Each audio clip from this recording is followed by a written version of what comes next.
Okay. Guys, you can hear me, right? No issues, no background noise, nothing. Yes, sir. Okay, thank you, Ankit. Let me start sharing my screen.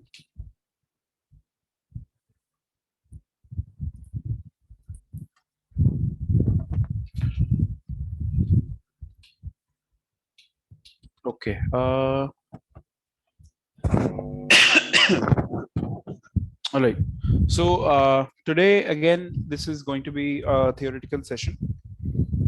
Mostly going to take you through concepts of what you probably already know. Okay. From the next session, we'll actually dive into the MySQL operations, the CRUD operations. Okay. So I think in yesterday's session, we missed out the isolation levels part. And this is basically what we have in the agenda today. Okay. So I'll start with I think Abhishek had a question of isolation level. So maybe I'll just help him understand and everyone understand exactly what I meant by isolation. Okay. So let me go ahead and open this whiteboard. And there's also isolation levels in MySQL. Maybe I'll explain from here rather than drawing the pictures myself.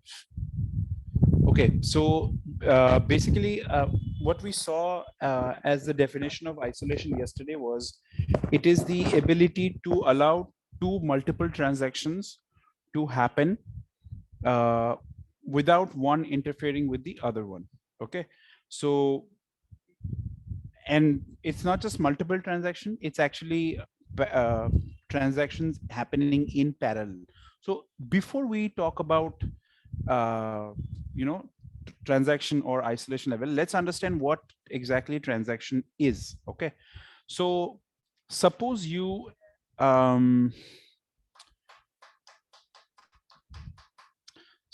have this thing. Okay, you have a post table, okay, and you have a comment table. Suppose you have these two tables. Okay, there you have a row. I mean, it is like this, user ID,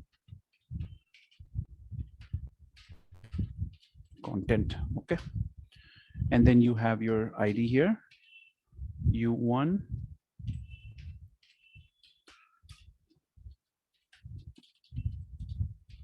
okay, and then the comments are going to be like this.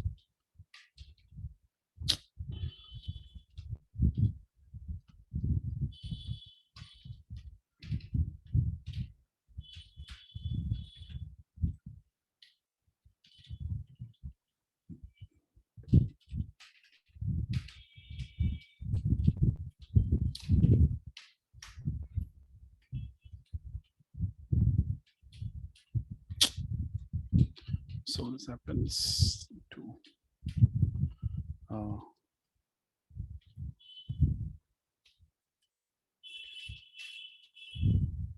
okay, something like this. Okay,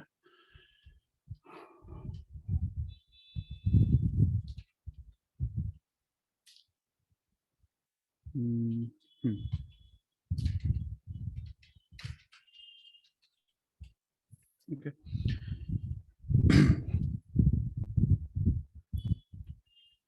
Also, let's say that you have something like this.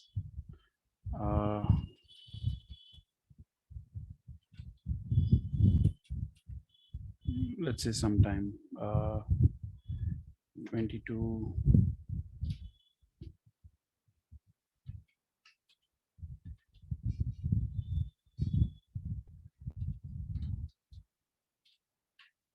Okay, so let's say there is a post here given by a user, and then there are comments along this. Okay, so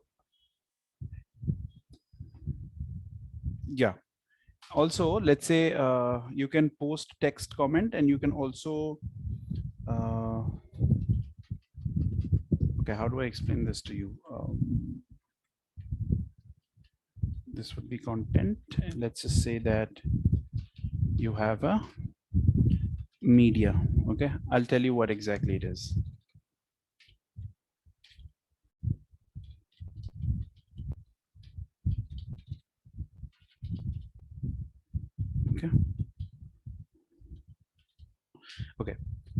So let's say there is a Facebook user who has posted something, got a new job, and these are the data points we are capturing. Okay, capturing the user ID, capturing the content, and capturing the time when it was created. And every time somebody comments on that post, we have a comment table where we generate system generates an ID, link it to the post ID, and basically decides which user. Along with this, along with posting the content, they can also upload images like GIF images or audios and all those things. Okay, so now let's say you have, so this guy has this U2 has realized that I have made a mistake.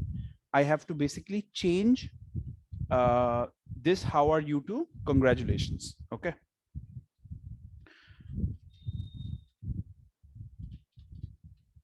okay, so it was earlier how are you, and basically he realized that I posted the wrong comment, so I'm going to delete this. Okay, and then I'm going to update my comment. Okay, so what are the steps that are going to happen here? First thing is find the post, find the comment, and update the comment. Okay, or let's say update the comment, and at the same time, like one second, update the comment. Okay, let's just update, delete the comment, delete the content,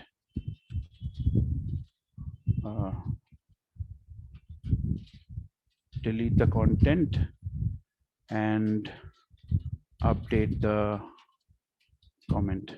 Okay, is this enough? Let me think.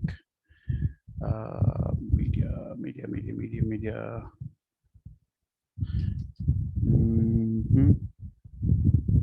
Okay, let's make things a bit more complicated. Okay, to demonstrate what exactly I mean. So imagine there's a Facebook user who has posted this thing. These are the data points we're capturing, and every comment can have a media attached to it. Okay, media ID attached to it, and the media ID is basically a reference to a specific table. Okay, for this guy the media ID is null. For this guy, let's say the media ID is 01. Okay, and then there's a media table. Okay, media table has its own ID. It will be linked to the comment ID. It will be linked to content link, and then it will be linked to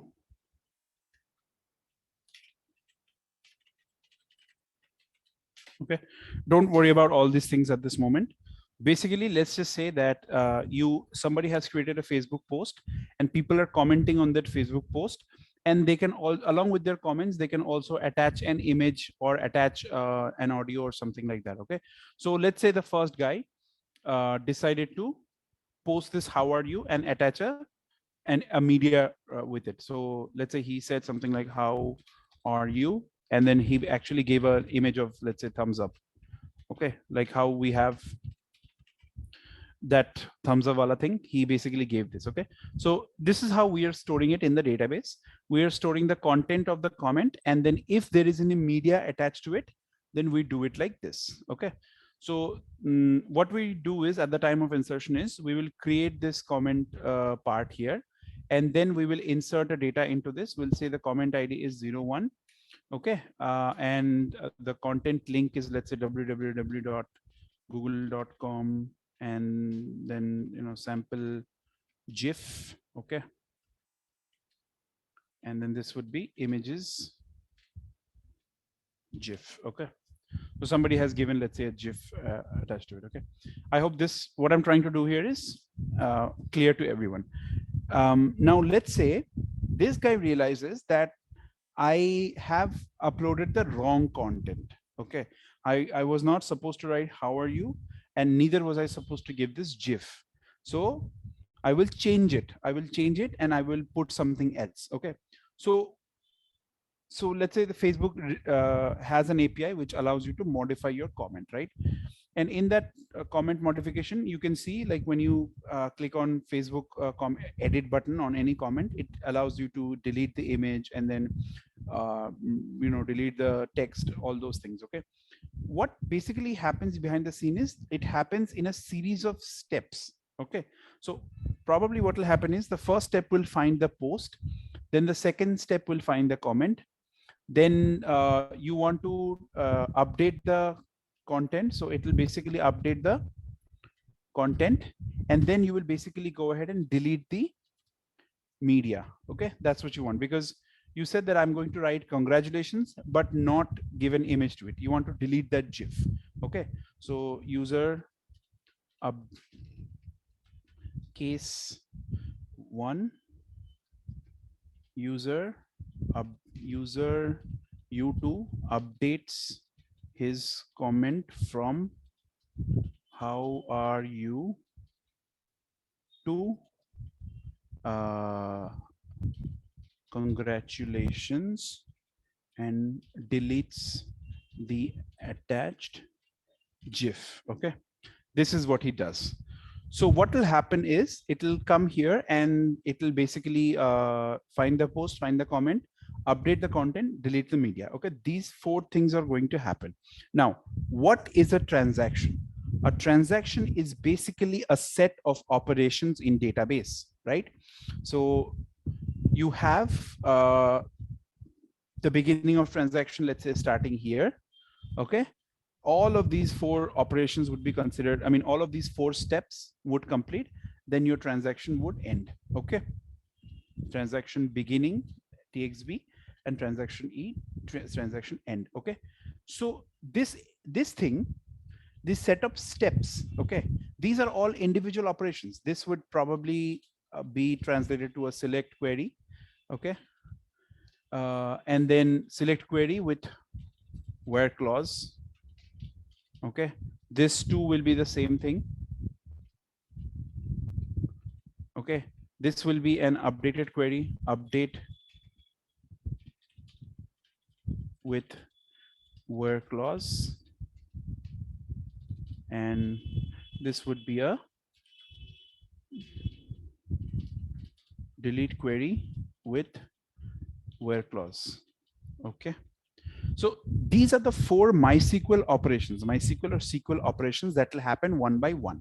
Okay, so you can see, if you think on the granularity level, or if you think on the MySQL database level, to perform your business operation of this, okay, where he basically updates his comment from this to this and it deletes his attached GIF, it would actually result in 4 different SQL statements to be executed. Okay, now why transaction? You don't want anything to be messed up at the time when any of these operations are happening. What I mean by this is, if let's say you have this select query, right? So you basically select this query here and you find that this is my post ID. And then when you are querying the comment section with the post ID, you don't want these things to be deleted. Okay, understood what I mean by that? So basically a transaction means that it will be a set of operation. Each operation is different. Okay, but these are basically set of operations that happen in one single go. That's basically what transaction is. Transaction is something that ensures that whatever data you have to work with here will remain the way it is until your operation completes. Okay, transaction always guarantees that if you're selecting the query with this, let's say you select this particular row and you're working with this row, okay, this row will remain intact until you're done with it. Okay, so I guess you guys are clear about what a transaction is. It is basically a collection of independent or sometimes dependent MySQL operations. Okay, so when you have transaction, and in today's world, most computers are multi-core. There's not a single core machine that's running. So if there was a single core machine, then if there were 2 operations, let's say there is one operation where user you update his comment from how are you to congratulations, and then the same user, let's say from a different, let's say 2 people have the user ID and password of this U2 user. Okay, so they both log in at the same time. One logins from Chrome, okay, and the other one logs in from Android device. Okay, maybe the Facebook's app. And this guy issues this command that update my comment from how are you to congratulations, while this guy basically says user U2 deletes his. Okay, this guy is accessing from an Android device. Okay, what am I trying to say? Let's say you give your password, your Facebook user ID and password to your brother or someone and you both log in from different devices. Then basically both of you are logged in as U2, which means U2 at that point is a shared resource. Okay, anything relating to U2 at that point is shared by two different people on two devices, and two devices can basically execute two different commands at the same time. This guy is executing this command, this guy is executing this command. So, okay, whenever you have a situation like this, there is always a possibility the data will be inconsistent. For example, if this guy is trying to update the comment, okay, but this guy comes in between and he, let's say, basically deletes the comment itself, then there will be a problem. What you want to do is, like, you want this entire transaction, if this guy has let's call this transaction 1, okay, and let's call this transaction 2. Transaction 1 for U2 has been initiated from a Chrome browser, like your Facebook app website, and transaction 2 has been initiated by an Android app. Okay, so if there are two transactions, this, as you can see, this guy clearly deals with multiple tables. Okay, this guy is executing, this statement is executing 4 MySQL queries to execute, and each of those executions are related to 3 different tables. One finds the post, one finds the comment and updates it, and the other one basically deletes the media. So this single statement, this single transaction deals with 4 different tables, okay, and at least 3 different rows. Okay, so you don't want a scenario where, let's say, 2 of these things have happened and then suddenly transaction 2 comes and deletes this row altogether. You don't want that to happen, because when you issue a delete command, let's say, let's actually talk about this thing. Okay, case 2 is sorry,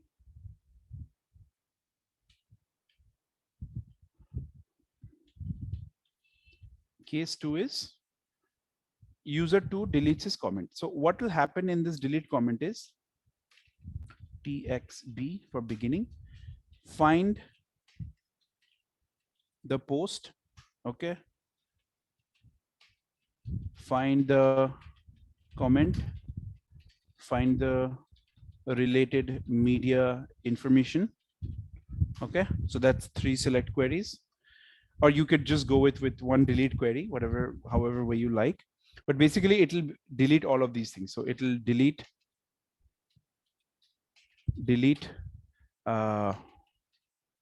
media, delete from media, delete from comment. Okay, these are the 2 things that will basically happen even if you don't yeah. So basically this is how it is going to happen. It will find the post, it will find the comment, it will find the media information, and then it will basically delete all of these things. So you can see here that at this point, for this transaction to work, you basically need all 3 of these tables. Okay, so first of all, we talked about what a transaction is. Then comes the concept of isolation and isolation levels. Okay, isolation basically means to what extent one transaction can affect the other transaction. Okay, that's basically the isolation. That's basically the definition of isolation. Like if there are 2 multiple transactions happening, like this guy is hitting the same request from Chrome and this guy is hitting a different request from Android, and they're hitting at the same time, it will reach the database, but how the database will process and whether one transaction is going to impact the other transaction, it is actually determined by the isolation level. There are different levels of isolation. There is at the lowest isolation level, this T2 can interfere with T1 or T1 can interfere with T2. At the highest isolation level, both T2 and T1 will work independently. Okay, so there are different isolation levels. Okay, there is read uncommitted. Okay, repeatable read. Then we have, let me just check.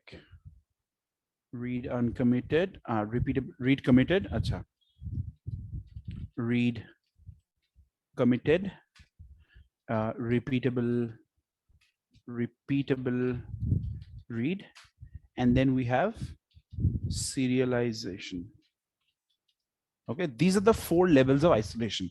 This is the highest isolation level. This is the lowest isolation level. Okay. Any questions about what isolation is? Isolation is the factor which decides how much one transaction can impact the other transaction. We'll see with example. But so far, any questions? Okay, cool. All right, so let's learn about these things. And I don't want to draw images and waste time on that. So I'll directly jump into this. Okay, we'll see what basically this has. Was it this? No, wait, hold on a second.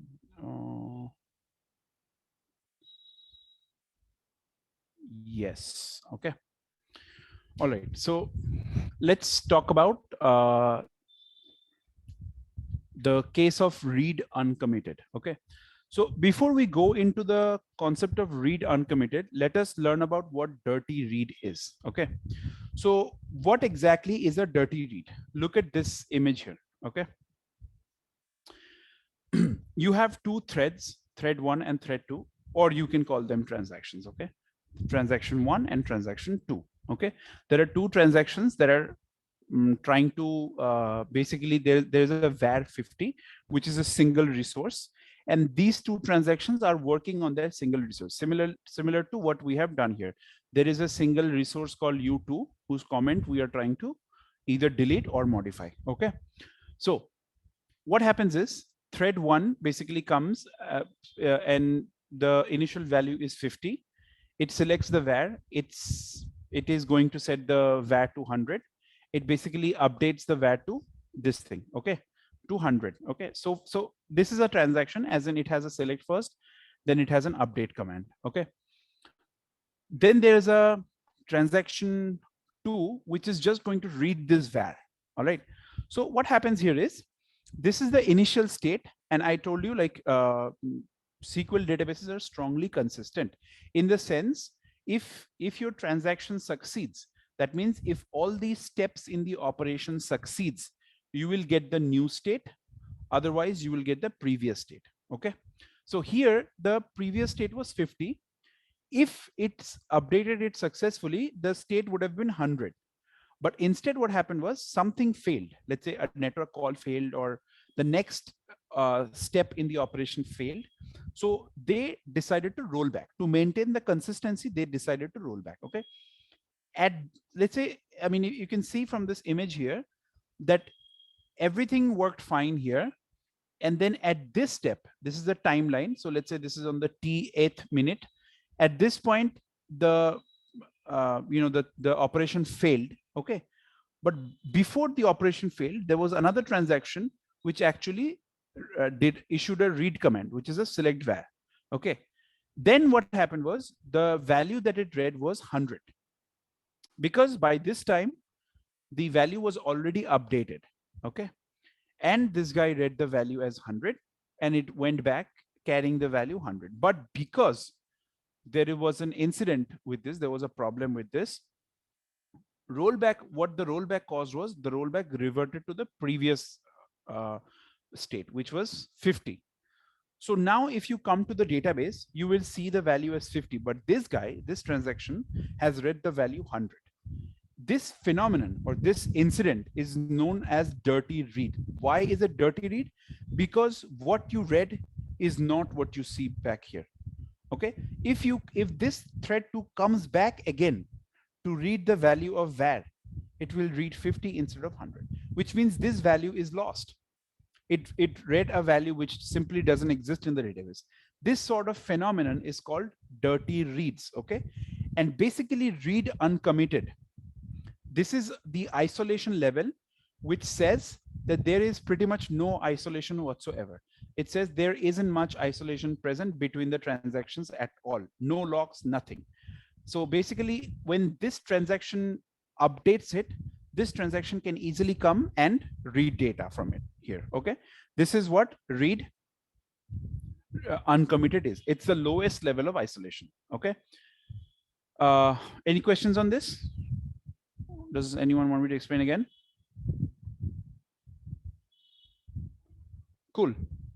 We'll move on to the, so basically dirty reads are a problem, right? If you are, let's say, if you are doing a bank transaction, okay, and you want to allow a customer to purchase if only he has, let's say, 500 rupees in his bank account. Okay, there is a transaction, there are two transactions happening. One transaction deducts 50 rupees from that 500 balance. Another transaction just checks if there is 500 or not. Let's say the first transaction deducts that 50 rupees and now it is 450. And the second transaction meanwhile comes in, reads that it's 450. It goes back saying that there is no, I mean, the customer is not eligible to make a transaction. But the first transaction fails. It returns the 50 back, which means the value comes back to 500. Then the customer goes and checks in the bank that I have the 500 balance. Why did you stop my transaction? Okay, this happens usually because of dirty reads, and isolation levels are set to read uncommitted. To battle this problem, to handle this issue, there was the phenomenon. They came up with the isolation level of read committed. Okay, what read committed says is you are never going to be able to read a data that has been updated but not committed. Okay, if we look at this this phenomenon here, yeah, at this point. Okay, so here you have the initial value as 50 for the var, and then somebody sets this to 100. Okay, and then at this point it does the commit. If you look here, the transaction at this point read 50. Okay, the transaction did not read 100 or anything in between any of these transactions. It read whatever value it now sees. Okay, behind the scene there's already another transaction updating this value, but this guy, this thread, is not able to see that because this is a state which is the intermediate state. It is not committed yet. So when this transaction is querying, give me the value of var, it will get 50 back. After some time, after commit, if it goes and checks, hey, give me the value of var, it will get 100 back. Okay, so that basically takes care of, this is what read committed is. Read committed isolation level solves the problem of dirty read, but this runs into another issue, which is called non-repeatable read. Okay, now what is the problem with non-repeatable read? What you saw here is basically a non-repeatable read. Let's say that you are doing a transaction. Okay, let me help you explain this thing. So how do I say this thing? Let's say you have this scenario. Okay, keep depositing 50. There is a transaction, say T1. Okay, this transaction says keep depositing 50 rupees until the balance reaches 500. Okay, this is transaction 1. Transaction 2 basically says how Okay, wait. Will that be a good example? Give me a moment to think about how I can demonstrate this.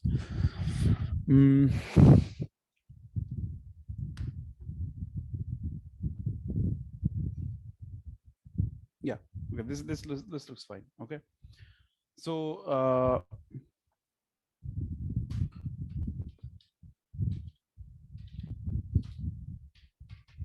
okay. Let's say there are these two transactions. Okay.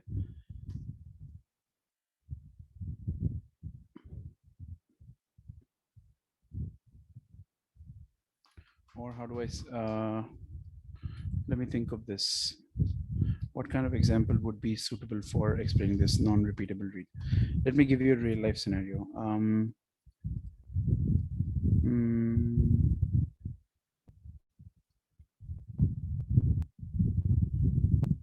Acha. Okay. So let's say there is a case which basically says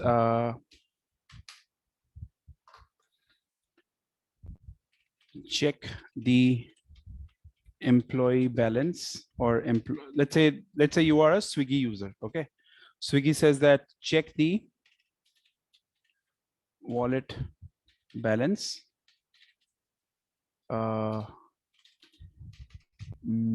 check the wallet balance and suggest, okay, something like this.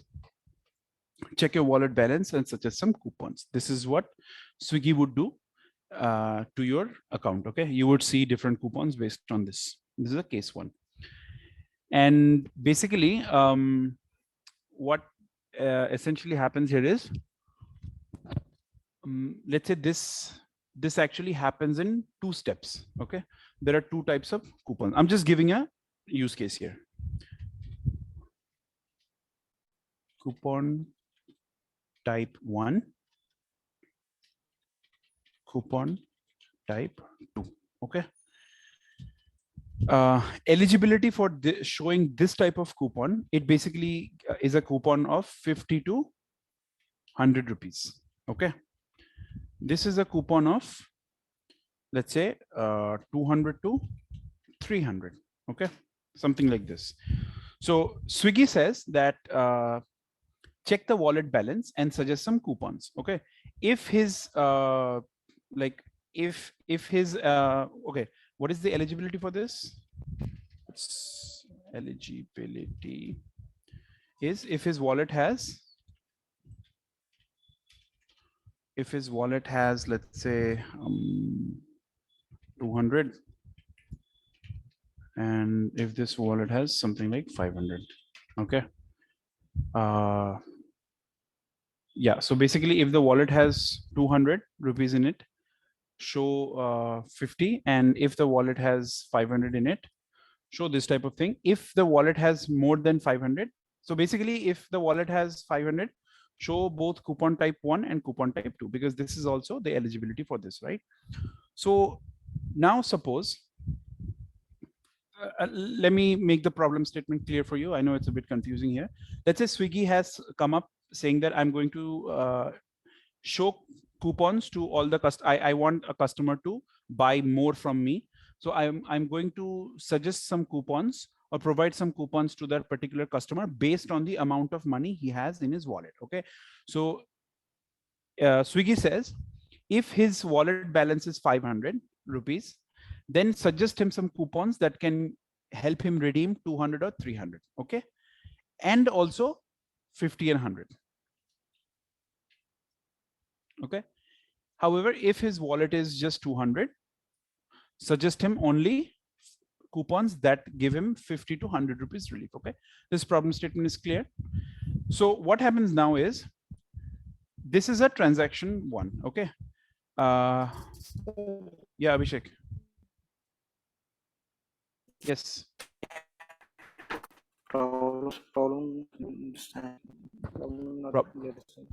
Voice not clear. Acha, problem statement not clear. Hello, I'm audible, sir?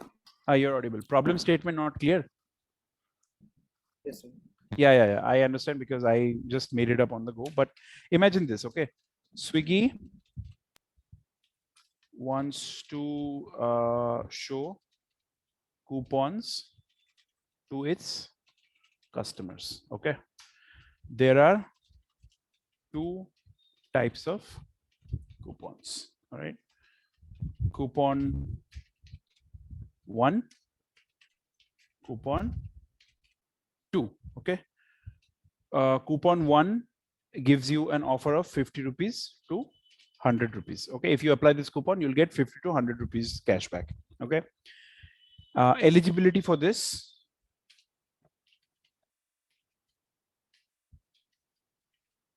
It is anyone who has who is greater Cart than value. 200. Okay. Yes. Okay, and then this one says that give him 200 to 300 if his amount is greater than or equal to 500. Okay, this is the problem statement. So a guy who has user 1 who has 700 should be able to see coupon 1 plus coupon 2. Is it clear, this part? Okay, so this is a problem statement here. This is, let's say, instead of calling it case 1, let's say this is what transaction 1 does. Okay, this is what transaction 1 will do. Okay, similarly, there is another transaction 2, which says deduct 250 for order ID 01. Okay, so let's say this this customer, okay, customer is user 1. This customer is doing an active ordering on his app. Okay, so when he opens his app, the Swiggy app wants to show him what type of coupons he is eligible to have. Okay, so when the Swiggy app queries the backend that, hey, give me all the coupons for this user. Okay, the backend does basically two things. So how does this happen as database calls?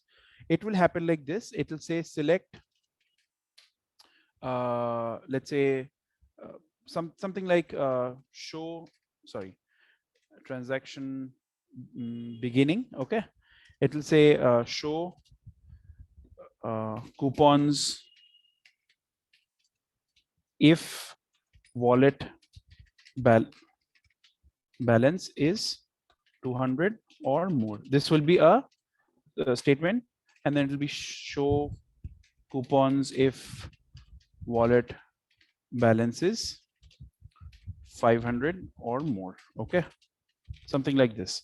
So if you see here, there are 2 times at which you're querying this particular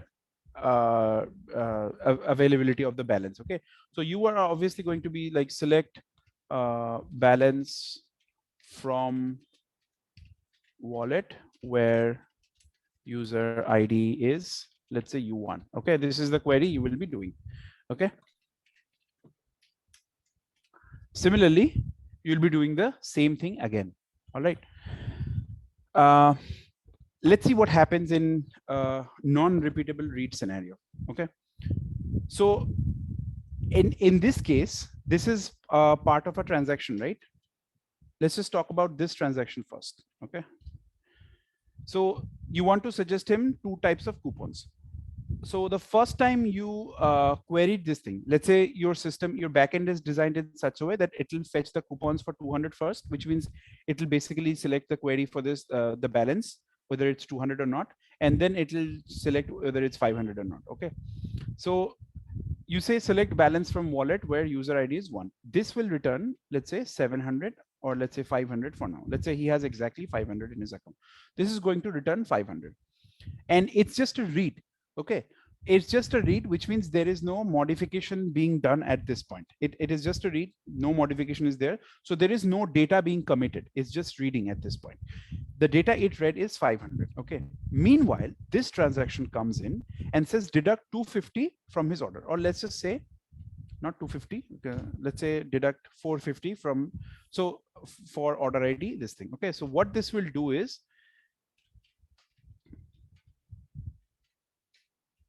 this will say update balance, sorry, update wallet set balance equals 50, where user ID is U1. Okay, this is an update query that will happen. And this is where the transaction would end. Okay, so how does this happen? First thing is, let's say the transaction 1 and transaction 2 both have started at the same time.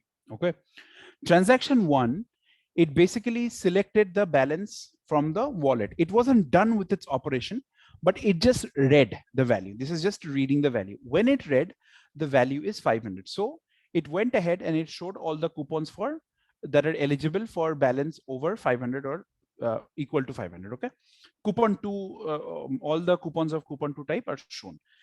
Now, before he finishes his transaction, he needs to make one more query to basically see if it's greater than or less than 200 or not. Okay, so there are two reads that are happening at this time. What we have seen so far is the MySQL has guaranteed to read only the committed ones. Okay, so at this point, nothing is being committed. Let's say before it starts the second read, transaction 2 comes and it basically updates the balance 250 and it submits it, like it commits the data. Okay, when this guy reads it again, the balance would be shown as 50 rupees, right? So he will not actually be eligible for the coupons 1. Okay, but that's a problem, right? Because when you began the transaction, he already had the balance of 500, which means he was eligible for both coupon 1 and coupon 2. Because the isolation levels were not set right, while this guy did not finish its job, this guy came and updated the value. So now his logic is going to break, because initially when he saw, the guy was eligible for both types of coupons, but then the next time he read the same thing, he got a different value. This phenomenon is called non-repeatable read. Basically, it means you read something which cannot be read again. The read cannot be repeated again. This sort of phenomenon is called non-repeatable read. Any confusion in this? Yes, sir. Yeah, what is the confusion? Sir, यहाँ repeat फिर से आप sir explain कर दो sir. अच्छा, basically देखो, मान लो Swiggy ने ऐसा एक ऑफर लाया कि अगर तुम्हारे पास 500, प्रॉब्लम स्टेटमेंट क्लियर है ना कि क्या मैं बोलना चाह रहा हूँ? प्रॉब्लम स्टेटमेंट क्लियर है सर. ठीक है, अब देखो इसमें क्या होता है. स्विगी ने जब बैकएंड को क्वेरी किया, बैकएंड ने पूछा कि मैं यहाँ पे 2 सिलेक्ट क्वेरी करूंगा, ठीक है, जिससे मैं डिसाइड करूंगा कि किस टाइप के कूपन उसके पास अवेलेबल होना चाहिए. तो यहाँ पे मान लो वो ऐसे 2 सिलेक्ट क्वेरी इश्यू कर रहे कि चेक करो कि उसके पास उतना बैलेंस है कि नहीं जिससे वो कूपन 1 देख पाए, एंड चेक करो उसके पास उतना बैलेंस है कि नहीं जिससे वो कूपन 2 देख पाए. ठीक है, तो इसमें हम लोग बेसिकली डेटाबेस को 2 बार क्वेरी कर रहे हैं, एंड ये जो 2 बार क्वेरी हो रहे हैं वो एक ट्रांजैक्शन के बीच में हो रहा है. मतलब तुम अपना एंड्रॉयड क्लाइंट को रिस्पॉन्स रिटर्न नहीं किया हो, तुम्हारा बैकएंड डेटाबेस को कॉल किए है, एंड डेटाबेस में वो कॉल अभी भी चल रहा है. ठीक है, तो इस पॉइंट में क्या हुआ, बिकॉज ये रीड है, यहाँ पे 2 बार रीड है ना, तो 2 बार रीड है, मतलब इसमें ये बस बेसिकली बोल रहा है कि मैं ये वैल्यू रीड करूंगा इन अ रीड कमिटेड स्टेट. मतलब जो वैल्यू अभी वॉलेट में है, कमिटेड वैल्यू है, उसी को मैं रीड करूंगा. तो डर्टी रीड का प्रॉब्लम यहाँ पे आ नहीं रहा है. But because 2 transaction at the same time हो रहे हैं, ट्रांजैक्शन 1 यहाँ पे हो रहा है, and at the same time मान लो यूजर ने एक ऑर्डर भी प्लेस कर दिया, ठीक है, उसके वॉलेट से. ये कॉल फिनिश नहीं हुआ, ठीक है, मतलब बैकएंड में ये कॉल अभी भी चल रहे. स्विगी अभी भी वो मान लो एक लोडर ऐसे दिखा रहे हैं जहां पे वो घूम रहे हैं बार बार before it can show the coupons to you. Okay, तो उस टाइम पे तुम्हारा ये वेटिंग स्टेट में है, ये ट्रांजैक्शन पूरा फिनिश नहीं हुआ, बट ये ट्रांजैक्शन बीच में आके वो उसको अपडेट कर दिया, वॉलेट बैलेंस को अपडेट कर दिया. तो अब क्या होगा, यहाँ पे जब वो सेकेंड टाइम रीड करेगा, उसको पहले उसको 500 मिला था, तो उसको पता चला कि हाँ ठीक है, चलो मैं इसको 2 टाइप का कूपन दिखा सकता हूँ. बट जब वो सेकेंड टाइम क्वेरी किया टू कंफर्म, इसको पता चला कि अभी तो बैलेंस 50 है, तो मतलब इसको कोई भी कूपन में दिखा नहीं सकता हूँ. अंडरस्टूड क्या प्रॉब्लम हो रहा है यहाँ पे? Yes sir. तो this happened because there was a transaction ongoing already. ये ट्रांजैक्शन का बिगिनिंग है, ये ट्रांजैक्शन का एंड है, इसके बीच में ये आके ऑलरेडी उसको अपडेट करके चला गया. ठीक है, and because it has updated, it has also committed the data for U1, ठीक है, इसका जो U1 का जो वॉलेट है उसमें वो ऑलरेडी अपडेट कर दिया। सेकेंड टाइम वो जो रीड किया उसको पता चला कि इसके पास इतना भी बैलेंस नहीं है जिसमें कोई भी कूपन दिखा सकते हो। तो this is a problem with basically this thing non repeatable reads, मतलब रीड कमिटेड, ठीक है। अगर तुम रीड कमिटेड लगाते हो अपना आइसोलेशन लेवल तो वो नॉन रिपीटेबल रीड्स हो जाएगा। And I guess by this you understand what I mean by isolation level.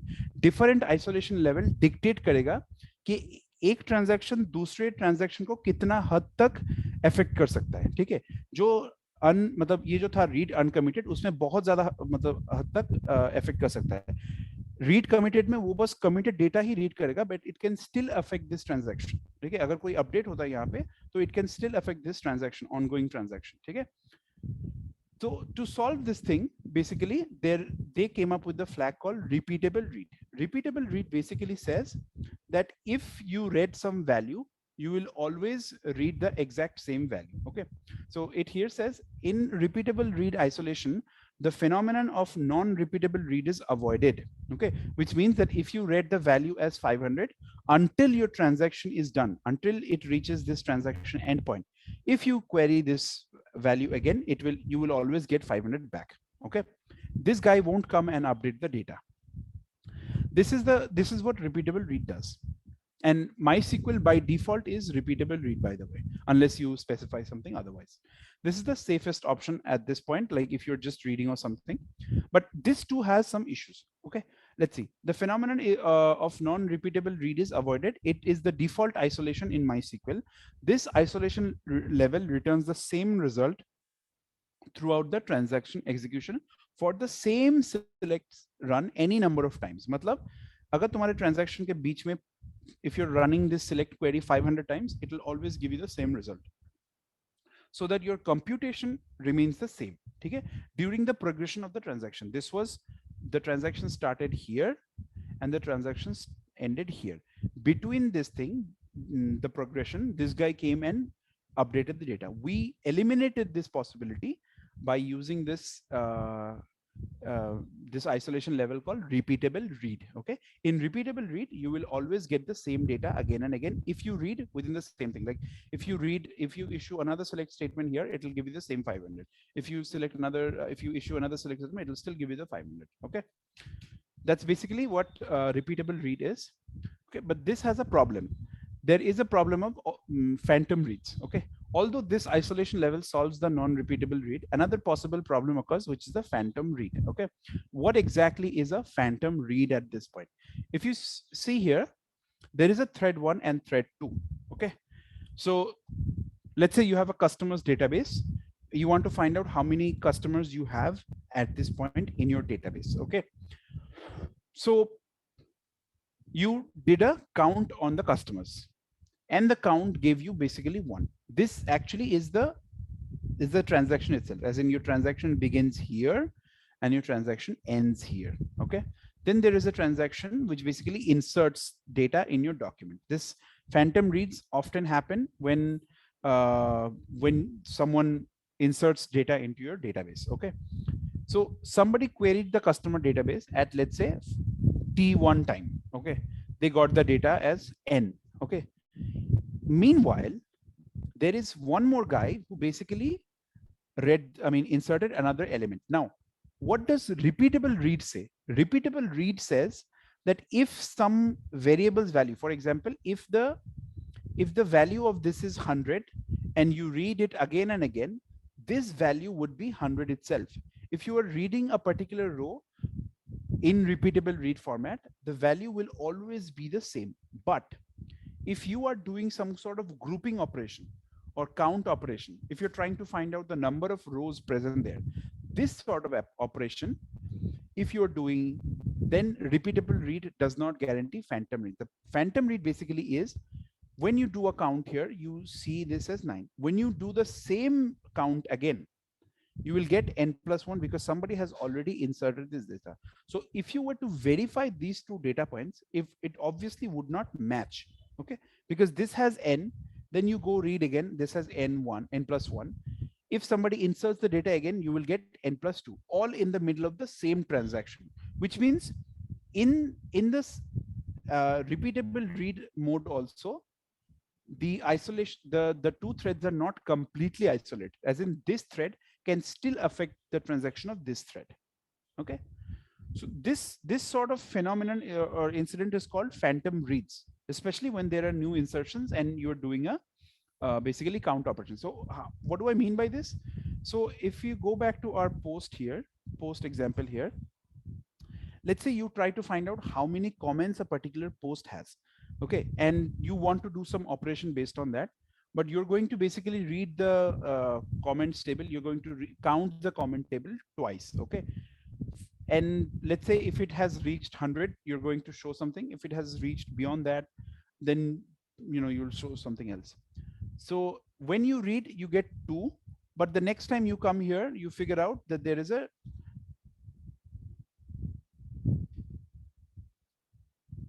another data here. There is another comment here with this thing, right? This all happens in the middle of the transaction. This sort of phenomenon is called phantom transaction, and we don't want this to happen. Okay, so as if we go one by one here, read uncommitted was the lowest possible. Okay, with read committed, you made the row write safe. Okay, as in you made sure with this isolation level that no one could modify or write to your row, write to your data. Read committed basically guarantees that no write would happen while you're doing your thing.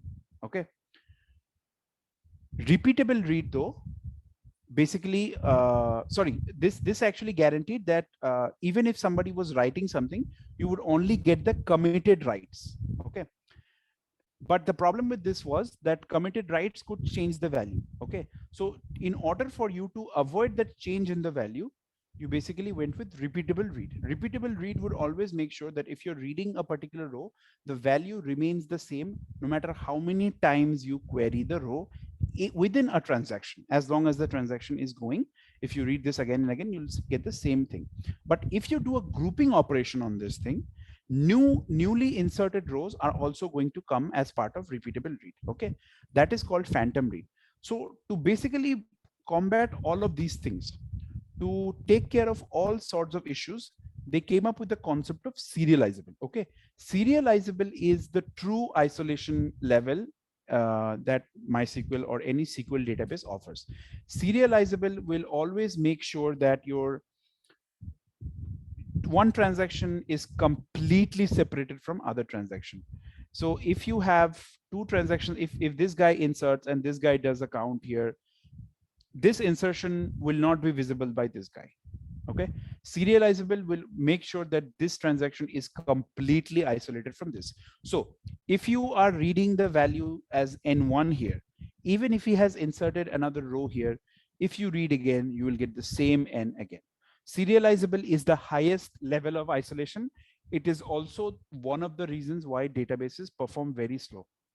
Okay, if your database rows are set to serializable, they will become extremely slow to deal with.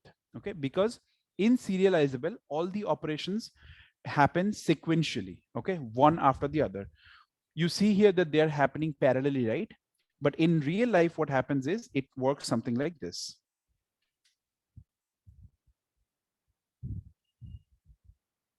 Which I think I already have opened this whiteboard, right? So it happens like this. You have one transaction, T1, okay, and then you issue another transaction, T2. Instead of them happening parallelly side by side, they're going to happen one by one, as in this one will be completed first, then this one will be completed. This is why it becomes sequential, one after the other, and this is the only way you can guarantee high consistency. You will know that your data is always highly consistent. Now the question is, knowing about the isolation levels are fine. That's just a theoretical knowledge. The basic knowledge test comes when you are required to tell what type of isolation is required for what use case. Because as backend developers, you need to know what type of isolation level a database should have given the scenario. Okay, so for example, let's say you have a scenario where you just update the comment. Okay. If you're just going to update a comment, you're not going to find out how many comments there are. Okay. So in that scenario, putting a repeatable read seems like a good idea, because that will save you from dirty reads, which means if somebody has written some data but not committed, you won't be able to read that. It will also save you from give me 1 second. It'll also save you from non-repeatable reads, wherein if somebody has modified the value, I mean, nobody would be able to modify the value if you use this thing, repeatable read. And yeah, that's basically it. So you have to basically see what your use case is, and then decide what type of isolation level you want your database to have. Okay. Any questions about transaction and isolation levels? Because when we work with Spring, you will actually have queries, you will actually have scenarios where you're going to update multiple tables in a single go.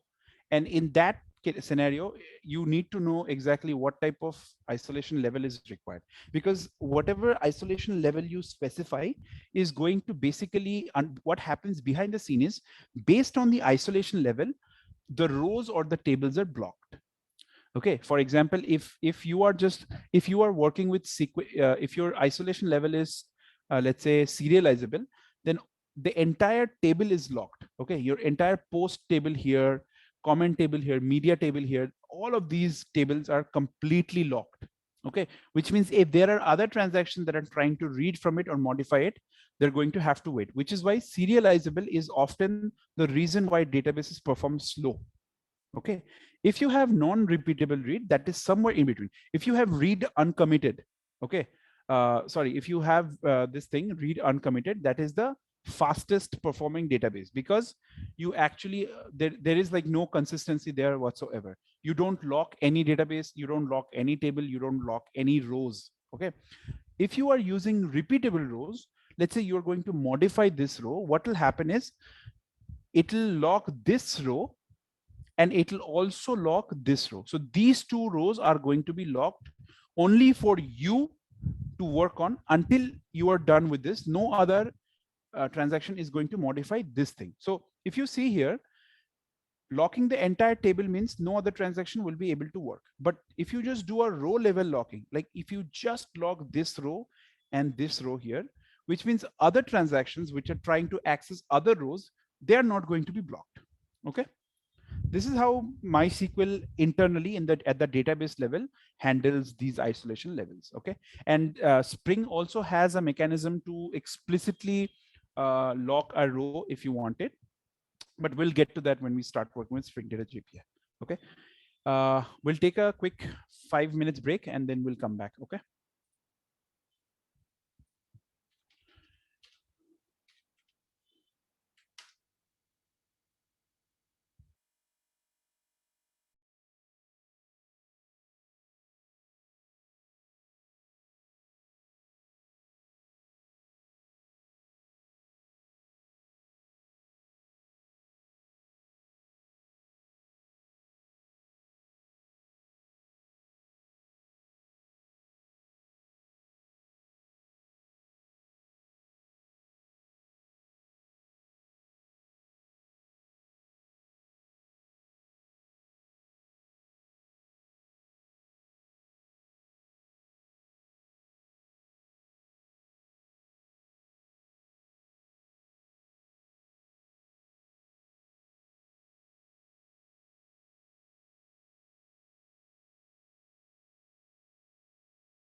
All right, guys. Any questions so far about isolation levels or Hello. transactional level? Yeah, Abhishek.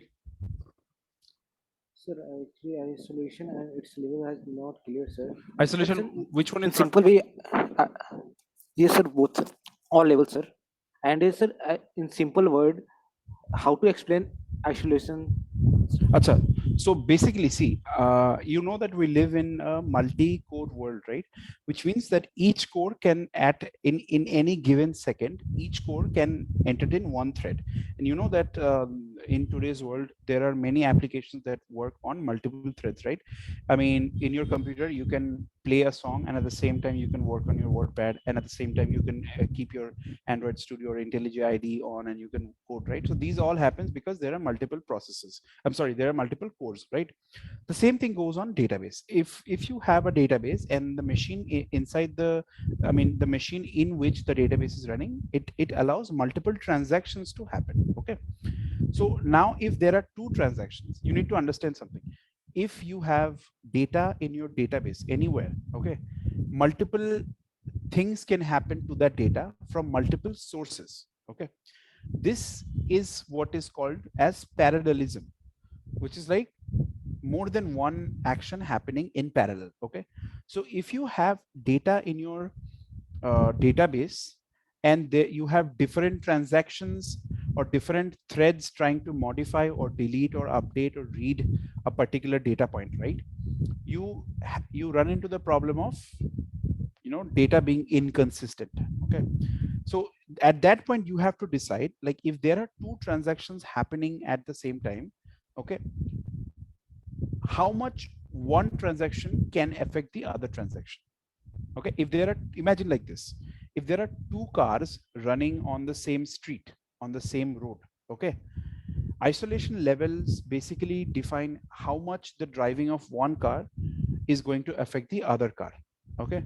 If one car goes way too fast and it blows, let's say, all the dust from the ground, right, and it dumps all the dust on the screen of the second car, that is one sort of way in which one car is affecting the other car. Okay. Just think of in the simplest term.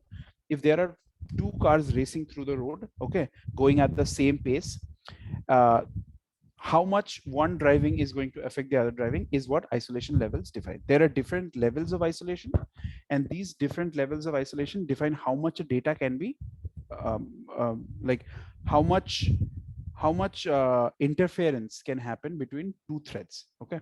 So we have basically four types of isolation levels: read uncommitted, read commit, repeatable read, and this thing.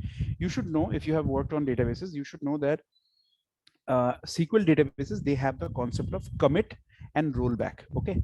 If you do, if you, let's say, query three, if you issue three queries, one is read from this database, read from this table, modify this row, and delete this row.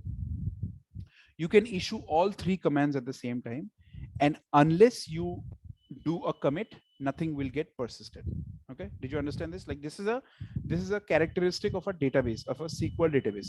It, whatever you do, whatever actions you take, has to be committed first. Okay. So now when you have a single data and two transactions are trying to commit some things, okay, on the same thing, isolation level will decide how much will be affecting, I mean, how much of one transaction is going to affect the other transaction. So in a sense, let's say like, let's say you're checking your balance. Okay. And you just want to check how much balance you have, and there are two people who are checking the same balance. Okay. Like, there are two people, you and your brother, you guys are checking the bank account, the same bank account's balance. Okay. So what happens is, uh, you just check the balance, but he checked the balance and then deducted 5 rupees from that balance. Okay. Now when this thing happens, when he's just checking the balance, it's fine. But when he's checking the balance and modifying the balance, okay, at that point, what happens when you are just trying to read the balance? Okay. Because if both of you are just reading, it's fine. If you have 50 rupees in your account, you will read 50 rupees in your account. But then one guy is reading and updating, and other guy is reading. So what is going to happen between these two things? What will be, how will it affect the data, and how will the data affect the other transaction? This is basically what isolation level is. Is this understood? Like what isolation level basically does? Yes, sir. Yeah. So now the different levels of isolation. Okay. So how it happens is, let's say your brother has issued the command that read how much balance I have, and if it is above 5 rupees, deduct 5 rupees from that. Okay, this is all going to happen in one go. Okay, at the same time, you have basically issued the command that read my balance. I mean, basically read my balance. Okay, or let's just say that you have said that update my balance, like add 5 rupees to my balance. You are updating, and your brother is going to deduct the balance, but your brother is going to deduct the balance only if the amount is greater than 5, right? So in this case, there is a possibility that when your brother reads the amount, okay, it is actually 0, but then you go and add 5 rupees. So the next step, the next operation, that deduct 5 rupees if the balance is above 5 rupees, that won't happen, right? Because you're like in inconsistent state. So this is what happens in read uncommitted, because you have already modified the data. While your brother was reading and going to update, you have already gone ahead and updated the data. Okay. When I say updated, I mean you have just updated but not committed. So SQL databases have basically two steps, like basically operation and then commit. These are the two things that happen in any SQL database. You perform your operation. This operation is going to save everything in an intermediate stage. Okay, commit is what is going to make it permanent. Okay, so in this operation stage, if you have, let's say, added or deducted or modified the data in some way, then your brother, when he's in the middle of his operation, he's going to read this intermediate stage. He's not going to read the permanent stage. Okay, understood? Like, let's say you have just deducted 5 rupees, but before you decide to make a commit, it fails, which means that you will now get the 5 rupees back in your account, right? But your data, I mean, your brother meanwhile has read this intermediate stage. Is this clear, Abhishek? The read uncommitted part? Sir, little bit Confusion? clear, sir. Okay, let me think of this. Let me think of how I can give you an example.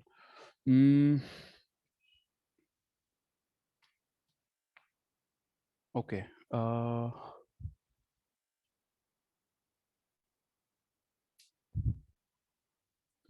Let's say you are, your brother is trying to first read the balance. Okay. And then he's trying to deduct 2 rupees from it. Okay. Yes. Let's think of it this way. Your bank account has only 5 rupees. Okay. This is what is there in your bank account. You have just 5 rupees. You are the T1 and your brother is T2. Transaction 1, transaction 2. You're saying deduct 5. Okay. Check if 5 or above, and then deduct 2. Okay. The problem statement is clear. Yes, your brother is checking if this is above 5 or not, and then basically deduct, and you're just going ahead and deducting this thing. Give me a second. I'll just turn this off. Okay. Now what happens is, so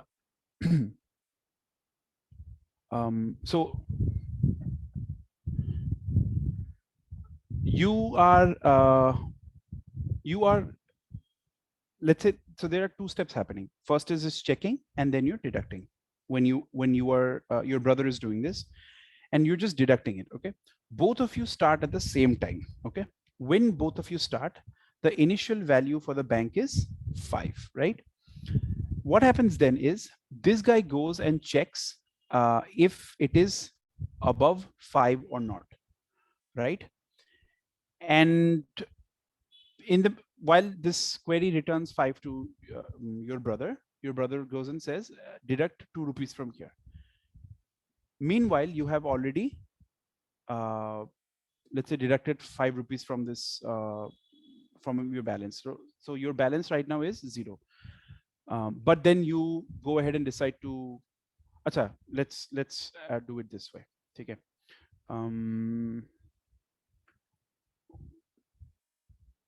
Acha, let's do it this way.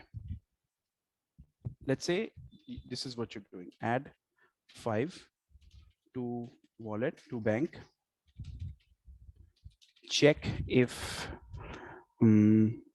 balance is greater than 5, and then deduct 2. Okay. And this guy is saying deduct 5 completely. Okay. Not greater than 5. Let's say if the balance is equal to 10. Okay. Let's see how this goes.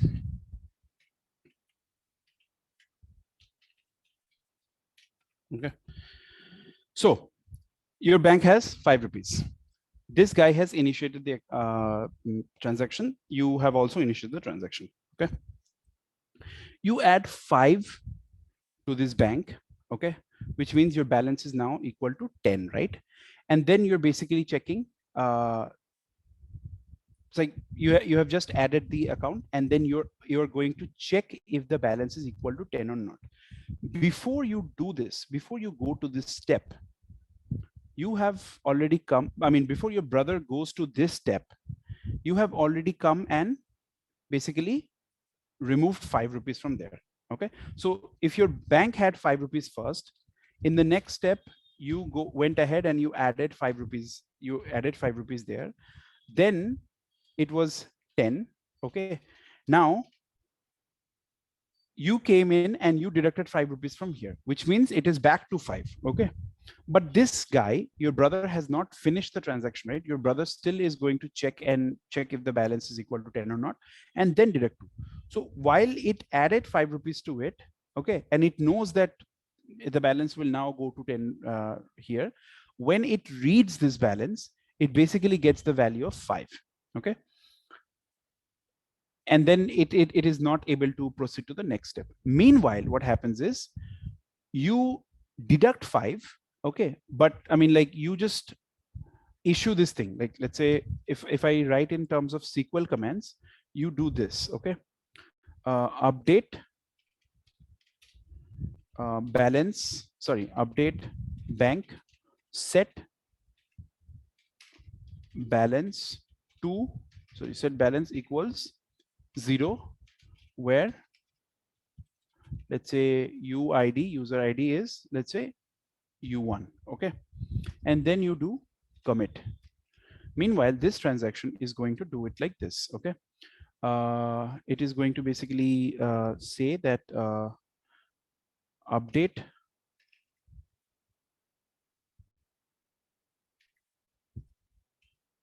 set balance to 10. Okay. Where UID is this. And then you will say select balance from bank. And then you would do your logic on the application layer. And then you would say update bank set balance to 8, where UID is U1. Okay. And then commit. Remember, in SQL databases, right, everything, you can issue an operation, and this operation, if executed, will leave your state in an intermediate state. Okay.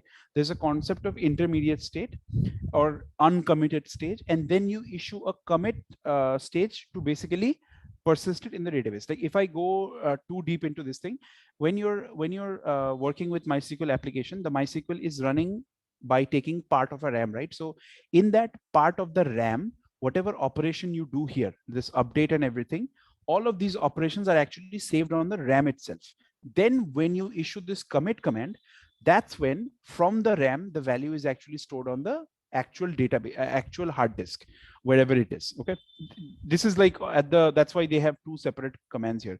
They don't want every command to talk to the hard disk, so they basically take all these commands, whatever you're doing, they save those commands, I mean they save the values for those commands in the RAM because it's faster that way.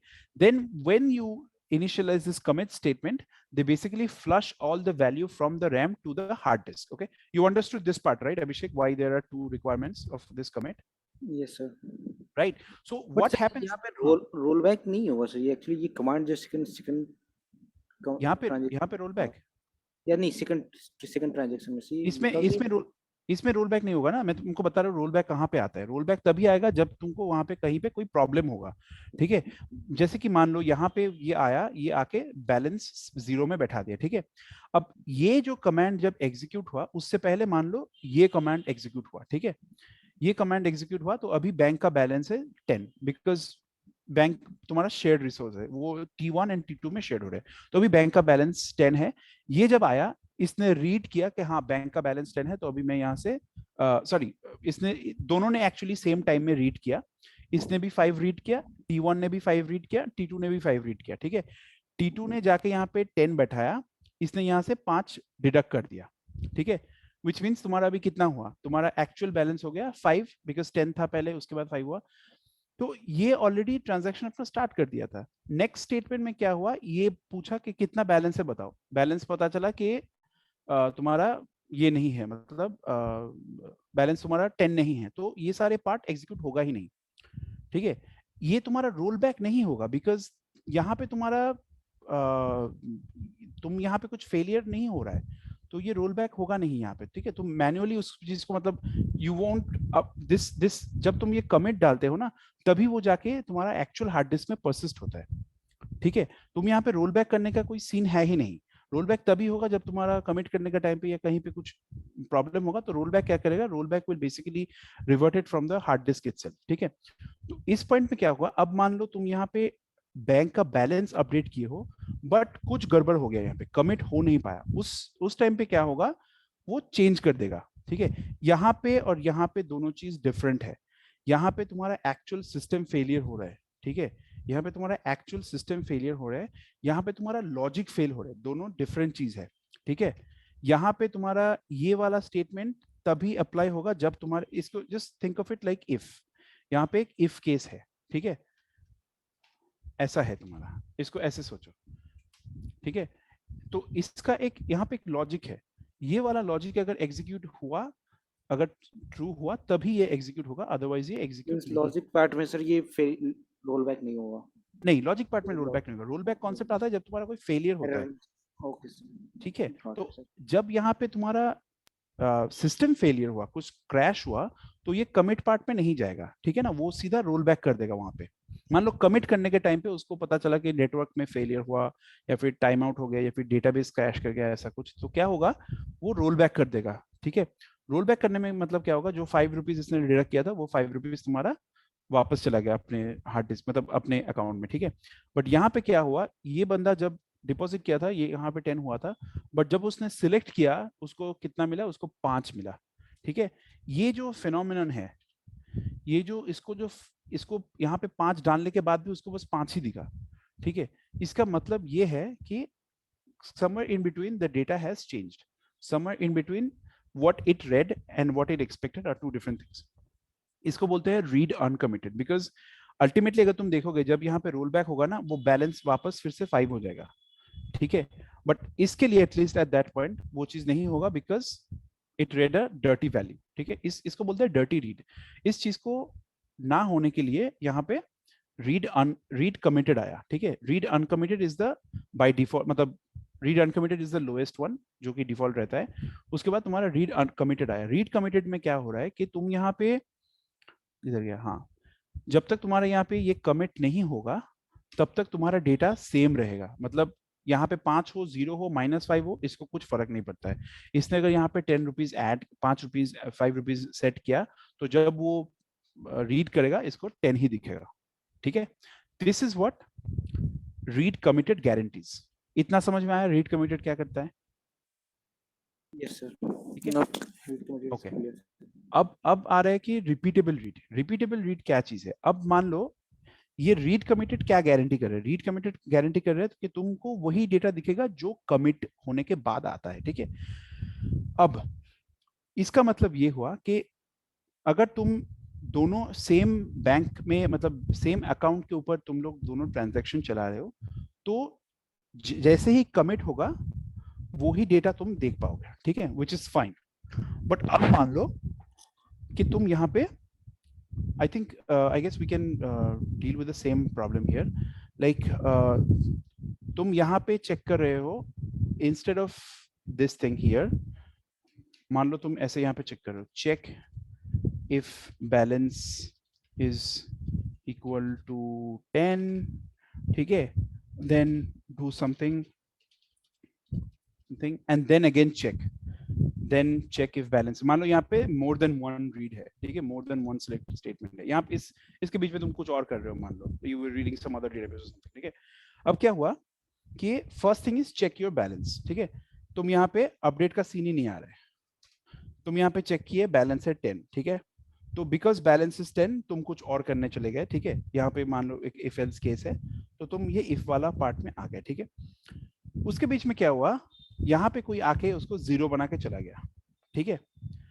You are in the middle of the transaction, मतलब तुम्हारा इस state से लेके इस state तक finish नहीं हुआ, ठीक है, उसके बीच में कोई आके उसको जितना भी वैल्यू था उससे उसको जीरो बना के चला गया, ठीक है। विच मीन्स कि जब तुम्हारा ये स्टेटमेंट फिर से रीड होगा ना, it won't give 10 back, it will give 0 back, ठीक है। ये जो प्रॉब्लम है इसको बोलते हैं नॉन रिपीटेबल रीड, ठीक है। मतलब जो तुमने अभी रीड किया, देयर इज नो गारंटी कि तुम अगर नेक्स्ट टाइम उसको रीड कर रहे हो वो सेम रहेगा। And what I mean bye next time is not like another time, like इस ट्रांजैक्शन के बाद दूसरे ट्रांजैक्शन में, नो, इस सेम ट्रांजैक्शन के अंदर अगर एक सिंगल डेटा सेट है, मान लो तुम बार बार बैलेंस चेक कर रहे हो कि तुम 10 बार बैलेंस चेक करते हो फिर तुम रिटर्न करोगे, ठीक है, उस 10 बार में तुम देख रहे हो कि 9 बार में वहां पे 10 दिखा, बट 10th टाइम में तुमको 0 दिख रहा है बैलेंस। इसका मतलब क्या हुआ कि किसी ने डेटा ऑलरेडी कमिट कर दिया एंड वो डेटा तुम रीड किया हो, इसलिए 9 times you read the data which was repeatable, on the 10th time you read a data which was different, mean this is a non repeatable read। ये scenario समझ में आया कि नॉन रिपीटेबल रीड क्या होता है डेटाबेस में, अभिषेक? Yes, sir. Okay, Yes, sir. तो ये भी clear है। हाँ, तो नॉन रिपीटेबल रीड को बैटल करने के लिए रिपीटेबल रीड वाला कंस्ट्रेंट आया। रिपीटेबल रीड में क्या होगा कि ये लोग बोल रहे कि अगर जब तुम ट्रांजैक्शन स्टार्ट किए हो, ठीक है, कैसे होता है मैं बता रहा हूँ। जब तुम ट्रांजैक्शन स्टार्ट करते हो ना, मैं तुमको उस दिन एक फोटो दिखा रहा था इसमें व्हाइट बोर्ड में, ठीक है, इसमें ऐसा है कि मान लो तुम्हारे पास यहाँ पे बैंक अकाउंट 100 है, ठीक है, और यहाँ पे 2 ट्रांजैक्शन है, यहाँ पे है तुम्हारा T1, ठीक है, यहाँ पे है तुम्हारा T2। रिपीटेबल रीड में क्या होता है बेसिकली, रिपीटेबल रीड में ऐसा होता है कि जो ये 100 है, ये ट्रांजैक्शन को इस 100 के साथ काम करना है, इस ट्रांजैक्शन को ये 100 के साथ काम करना है। तो बेसिकली क्या होता है, वो एक टेम्पोररी रैम में कहीं पे एक लेयर बना के रखता है जहाँ पे, तो बेसिकली वो यहाँ से, मतलब they won't be communicating with the source here, they will be talking to these things, okay। तो यहाँ पे वो जितने बार रीड करेगा उसको 100 दिखेगा, एंड जितने बार वो मॉडिफाई करेगा ना, इस 100 को मॉडिफाई करके अगर वो कुछ और करे, तो फॉर दिस मान लो इस ये यहाँ पे 5 रुपए ऐड किया, इट बिकम्स 105, ठीक है, यहाँ पे ये 5 रुपए माइनस किया, so this becomes 95। these data points are not going to be merged here, मतलब ये मर्जिंग बाद में होगा। whatever transaction, whatever modification, updation, whatever shit this guy does is only going to affect the temporary layer, okay। the same for this thing, this will be affecting the temporary layer। अब मान लो ये यहाँ पे इसको commit कर दिया, ठीक है, मतलब तुम्हारा एक्चुअल ओरिजिनल वैल्यू अभी 95 हो गया, ठीक है। जब ये ट्रांजैक्शन फिनिश होगा, फिनिश होने के बाद जो भी डिफरेंशियल अमाउंट होगा, ठीक है, यहाँ पे तुम्हारा वो चीज आएगा, मतलब इसने 5 रुपए हटा दिया, इसने 5 रुपए ऐड किया, विच मीन्स तुम्हारा बैलेंस अभी 100 हो जाएगा, ठीक है, समझ में आया? ये दो स्टेट मर्ज हो गया, ऐसे इस फिनोमेनन को कहते हैं रिपीटेबल रीड, ठीक है। So problem with repeatable read is, यहां पे मान लो तुम रो क्वेरी करो कि कितने सारे एम्प्लॉयज हैं मेरे कंपनी में, बताओ। तुम देखे 50 एम्प्लॉयज है तुम्हारे पास, ठीक है। अब 50 एम्प्लॉयज के बाद तुम मान लो इसको फिर से रीड कर रहे हो, ठीक है। तो बेसिकली क्या होता है कि अगर तुम रीड ऑपरेशन, मतलब अगर तुम सिलेक्ट क्वेरी रन करते हो, ठीक है, तो वो तुमको ये इंटरमीडिएट स्टेट देगा, ठीक है। मतलब रिपीटेबल रीड क्या करेगा, तुमको इंटरमीडिएट स्टेट देगा, विच इज फाइन। जैसे ही तुम ग्रुपिंग का कोई ऑपरेशन इशू करते हो, जैसे कि तुम्हारा काउंट हो गया, या फिर मान लो ग्रुप बाय ऐसा कुछ हो गया ना, जिसमें तुम कलेक्शन को लेके काम करते हो, मतलब बस एक रो नहीं 50-60 रो लेके तुम काम करते हो, उस पॉइंट में क्या होगा, ऑल दोज काउंट वाला पार्ट, जो जो काउंट क्वेरी है, they actually don't go and read from here, they read from here, ठीक है। उस समय तुम्हारा ये टेम्पररी लेयर हट जाते हैं, ठीक है। Those count queries will actually go and read from here, and वहीं पे प्रॉब्लम है। बिकॉज क्या होता है इसमें कि यहाँ पे अगर, how to explain this to you, मान लो तुम पहले बार रीड कर रहे हो, तो दोनों में, मान लो तुम यहाँ पे रीड कर रहे हो ना, यहाँ पे वैल्यू 50 है, ठीक है। This is consider this as a single row, यहाँ पे वैल्यू 50 है। बीच में से क्या हुआ, ये बंदा आके यहाँ पे और एक रो डाल दिया 51, ठीक है। तो this is now one more row, ठीक है। तो as long as this is reading, ठीक है, जितने बार ये रीड करेगा इस चीज को, उसको ये 50 ही मिलेगा, ठीक है। बट जैसे वो काउंट ऑपरेशन चलाएगा कि select count from this thing, उसको क्या होगा, वो टेम्पररी डेटा में ना ये पूरा चीज आ जाएगा, ये पूरा चीज आ जाएगा, समझ गए? अंडरस्टूड अभिषेक? Yes, sir. ठीक है। This sort of problem, I mean, if he reads from this again, it will still be 50, even though the value here has changed to, I don't know, 500 or something. He will still read this as 50, but he'll also read the additional value, ठीक है। उसके बाद अगर किसी कोई और अगर एक रो ऐड किया, ठीक है, मान लो 53, ठीक है, with value 53 ऐड किया, ठीक है, as long as it's just reading, it will read the two rows, but the moment it issues a count operation, ये हट के बेसिकली ये वाला रोज आएगा जिसमें तुम्हारा वैल्यू इसका 50 रहेगा। तो रिपीटेबल रीड ऑलवेज गारंटीज कि जो वैल्यू तुम्हारा है वो सेम तुम रीड करो बार बार, बट अगर कोई नया रो ऐड हो रहा है तो वो काउंट वाला या फिर कोई भी ग्रुप फंक्शन वो नया वाला ऐड को रो कर देगा, मतलब ऐड कर देगा, ठीक है। This is the problem with repeatable read. All of these layers, the last layer is serialization. Serialization, it basically locks the entire table. What I mean by this is, if you have 50, okay, this guy is directly working with 50, okay, this guy is directly working with 50, and let's say at this point, okay, the transaction ends. At this point the transaction ends. Now this guy is trying to update the value from 50 to 53. This transaction will wait, okay, it won't be able to update this 50, it will wait until this is finished. After this is done, it will basically insert its 53 value here. Did you understand this, Abhishek? What happens here? The transaction here, whatever it's trying to modify, it will have to wait until this transaction has finished. This is why I said that the serialization is the highest form of isolation, and it is because everything happens one after another. It becomes as if there is only a single core on the machine. मतलब everything sequentially होता है, one after the other. बाकी सारे चीजों में repeatable read बोलो, non-repeatable read बोलो, threads can read perform functions parallelly. जैसे ही तुम serializable देते हो, everything becomes sequential. मतलब ये होगा, उसके बाद ये होगा, उसके बाद ये होगा, like that. Understood the isolation levels? Yes, sir. ठीक है? Yes, sir. Cool. Okay. Let's see if we can cover the other scenarios. So what is an entity?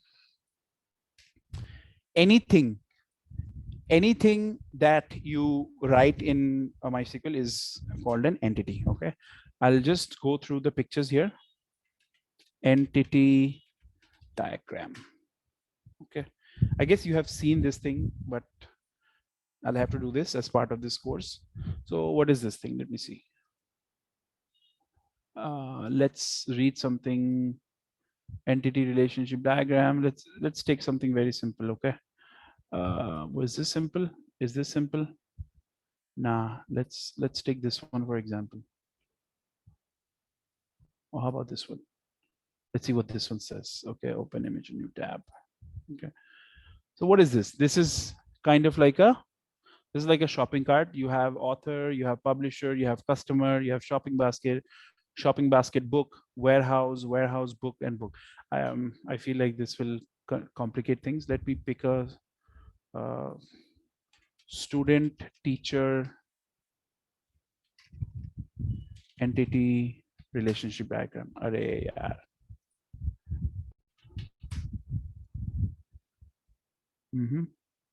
How about this one? Oh shit. Come on, I don't want to draw this thing. Is this big enough? Huh, okay. All right, so look at this thing. You have subjects, you have teachers who teach a subject, you have students, and then students are basically classified in groups, science student, commerce students, and everything, and these are the marks that they have given.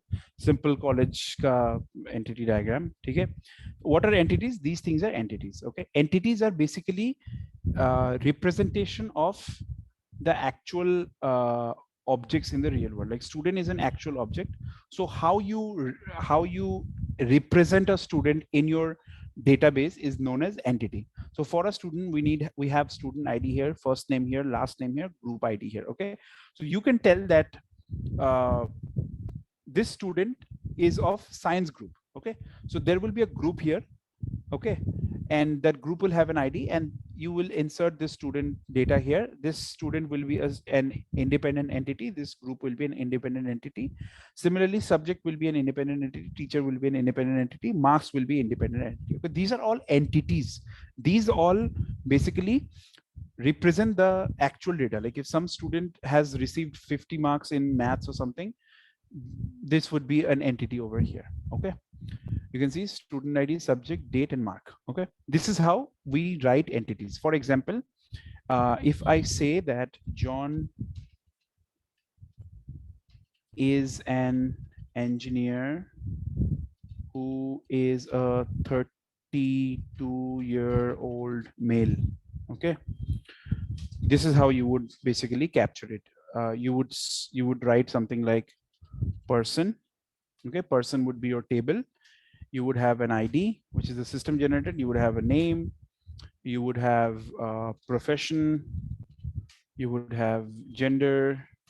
You would have age. Okay, this table is called an entity because it actually represents an actual person in the real world. Okay, this is what an entity is. This is a person entity. So what exactly is an entity relationship diagram? So you have a teacher who teaches a particular subject to a student or to a group of students. Okay, so there is a science teacher who only teaches science related subjects. Okay, so if we look at here, subject has the title of the subject and the subject ID here. Teacher has teacher ID, first name and last name. Subject teach is the combination of these two things. Okay, this is what defines the relationship. Okay, that a subject is actually taught by a teacher. Okay, so you have the STID, which I guess is the subject teach ID. Okay, this is the system generated ID. Then you have the subject ID, then you have the teacher ID, then you have the group ID. Okay, so this is what a entity relationship diagram looks like. Okay, that's why SQL databases are called relational databases. Okay,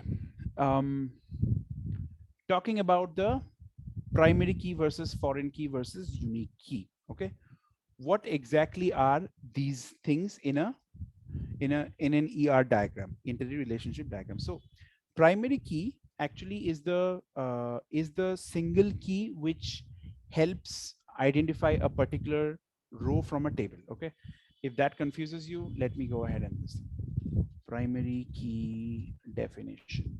Okay.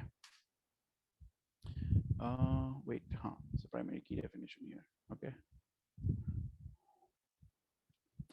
A primary key, also called primary key in a relational database, is a unique for each record. It's a unique identifier. Oh my God, scroll down to continue. Okay. It's a unique identifier such as a driver license, telephone number, all of these things. So basically primary key is a particular key which will uniquely identify this particular thing. Like for example here, subject ID is what is going to uniquely identify this particular subject here. You can have many teachers, like you can have a teacher named John thrice, okay, but not all of them are same, right? Each of them are different. So teacher ID in this case would be a primary key, but in real life scenario, it's often the contact number. Like if you're building a database for a teacher database or something like that, there would be a teacher would have its Aadhaar card or driving license or something like that, would be the primary key to uniquely identify that. But in a MySQL table, often the system generated ID is known as the primary key. Okay. Now, what is a foreign key? Foreign key is basically when a table defines a dependency on another table. Okay, you have to basically tell on what basis that table is dependent on the other table. If you see here, this subject teach table is dependent on two tables, which is subject table and teacher table. And how are these two tables linked? They're linked using their IDs. So this guy, I mean, this subject table is linked to the subject teach table by the subject ID. So subject ID is actually the foreign ID. Foreign ID is foreign key is a key in a foreign table. That's basically what it is. Foreign key is a primary key of a foreign table. That's what a foreign key is. So subject ID here is the primary key of a foreign table subject. Similarly, teacher ID is a foreign key, which is a primary key in teachers table. So these things, those keys which are present in your table but refer to some other table, those keys are called primary keys. Now, what is unique key? Okay, what exactly is unique key? Many times a primary key may not be the only way to identify, because in MySQL by default you can have just one particular data, like one particular column set as primary key, right? But you want, so for example, if you look at this teacher table, right, teacher ID is not going to be enough for you to know who is the teacher. Like somebody named John Smith comes, he teaches science. Then there's another teacher who teaches, let's say, history. His name is also John Smith. And then there's another teacher who comes in saying, my name is John Smith and I teach, let's say, languages, different languages. Okay, you have now 3 different John Smiths sitting there, and you have decided the primary key to be the system generated teacher ID. That's the primary key, right? That is not enough, right? Because if you're trying to find out the John Smith who teaches maths or John Smith who teaches history, how will you know that? Because there is no other thing, right? So in there, let's say each of them, they have some unique identification number. Let's say they have some Aadhaar number or passport number or driving license or voter ID card. Okay, these things you take. Then these things will have to behave like they have to behave like they're the primary key. So they actually act like primary key. And I think there's a very subtle difference between unique key and primary key. I think unique keys can be null, but primary keys cannot be null. Okay, so unique keys are just like primary keys. Okay, it can be a combination of keys, as in you can have more than one column set to primary key. Both the primary key and unique keys have the mechanism called indexing. Okay, they if you don't know about what indexing is, basically indexing is something like this. Okay, index of a yellow page.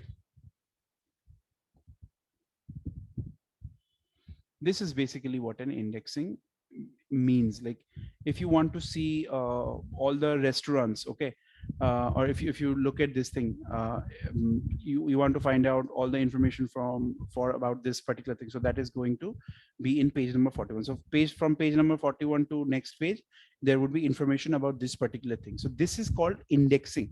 Similarly, in database, when you choose something as primary key or unique key, it basically creates an index like this. For example, if you have all the students saved in your database and you do an indexing, or let's say the phone number, okay, let's say you have phone numbers like this, 999999999, then 888888, and then 77777, and then you have other numbers here. Okay, so indexing would be, let's say that all the phone numbers starting with 777, they are from row number 1 to 100. Then all the phone numbers starting with 888 XXX are there from 101 to 200. All the phone numbers starting with 999 XXX are going to be from 201 to 300. This is called indexing. So if somebody is looking for, let's say, the number 987, so like this, right? Or something like, let's say 998567, right? Instead of, let's say you have 300 numbers, right? Instead of scanning one by one by one by one, okay, instead of scanning each row, they can come here and check, okay, all the numbers that have starting with 3999, they are from row number 201 to 300. So they will go and read only from these particular rows.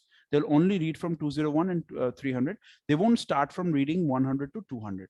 Okay, this is what indexing does. And primary key and unique key by default does an indexing on your database. If you specify some column to be unique, or if you set some column to be a primary key, okay, this is how the indexing is done. Let's say you set an email address, you set a primary key or unique key on email address.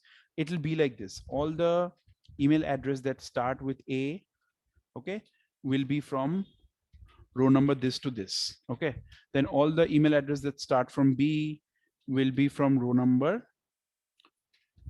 this to this. Okay, something like this. This is what indexing is. So now the question can be, why do we have two different keys, primary key and unique key? And the only answer for this is primary keys cannot be null. You cannot have a primary key which will hold a null value, but unique keys can have null values. Okay, that's the only difference. These are a little bit about the keys, and I think in the next session we'll teach about the one-to-one, one-to-many, many-to-many relations, and then we'll move on to performing the actual database. Like we'll perform some basic CRUD operations. Okay. Any questions, guys? If no questions, we can end the session. Achha, Abhishek has a question. Hello. Yes, Abhishek. Sir, yes, sir. Can I stop the recording, sir? Can I stop the recording? Yes, sir. Because this question is related to this Java, sir. Achha, theek hai. Okay, cool. If it's done, then I'll okay, I'll stop the recording. You want to stop the recording?